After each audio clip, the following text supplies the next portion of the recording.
الرحیم۔ ہمارے سامنے ایک بہت اہم سوال ہے کہ آج موجودہ وقت میں مسلمانوں کا قائد کون ہے؟ ہر ایک کو قائد کی تلاش ہے۔ مشرق سے، مغرب سے، شمال سے، جنوب سے یہی آواز اٹھ رہی ہے کہ ہمارے قائد کون ہیں، کیونکہ جن پر ہم نے بھروسہ کیا تھا، جن پر ہم نے توکل کیا تھا، وہ ہم سے بھاگ چکے ہیں، خانقاہوں میں چھپ چکے ہیں، جلوس محمدی نکالنے والے خاموش ہو چکے ہیں۔ خواہ وہ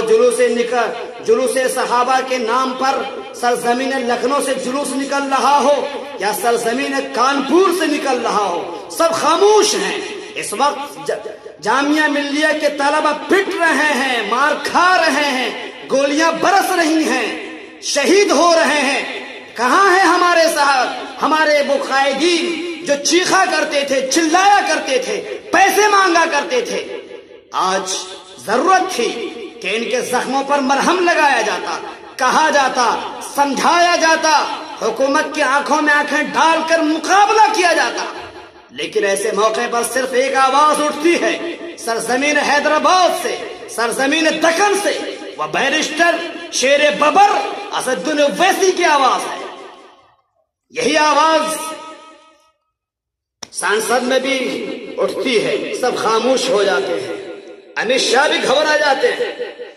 تمام سانسد کپ کپا جاتے ہیں، کیونکہ یہ حقیقی شیر ہے، اور جب حقیقی شیر دہاڑتا ہے پورا جنگل لرز اٹھتا ہے۔ لہذا آج میں سرزمین سیمانچل کی طرف سے اس بات کا اعلان کرتا ہوں، تمام نوجوانوں سے کہتا ہوں، اے نوجوانوں، ایسے کو اپنا قائد تسلیم کرو جس کے اندر کوالٹی ہے، جس کے اندر گن ہے، جس کے اندر ایبلٹی ہے، جو شیطان کے آنکھوں میں آنکھیں ڈال کر، جو ابلیس کی آنکھوں میں آنکھیں ڈال کر، جو دشمنان اسلام کی آنکھوں میں آنکھیں ڈال کر ترکی بہ ترکی جواب دینے پر قادر ہو، احقاق حق اور ابطال باطل کا فریضہ انجام دینے پر قادر ہو، وہ صرف اور صرف ایک ذات ہے، وہ بیرسٹر اسد الدین اویسی ہے۔ آج ہم نوجوانوں سے بار بار مطالبہ کرتے ہیں، یقیناً ہمارے وہ حضرات جو قائدین تھے بوڑھے ہو چکے ہوں گے، جلوس صحابہ نکالتے ہوئے تھک چکے ہوں گے، اب جبکہ ضرورت ہے کہ لاٹھیوں کو اپنے جسموں پر برداشت کرو، پٹائیوں کو برداشت کرو، خاموشی کا لبادہ اوڑھے ہوئے ہیں، مصلحت کے نعرے بلند کر رہے ہیں، لیکن صرف ایک اسد الدین اویسی ہے جو مختلف چینلوں میں جا کر مسلمانوں کی ترجمانی کر رہے ہیں،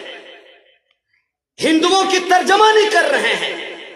دلت کو ان کا حق دینے کے لیے مطالبہ کر رہے ہیں،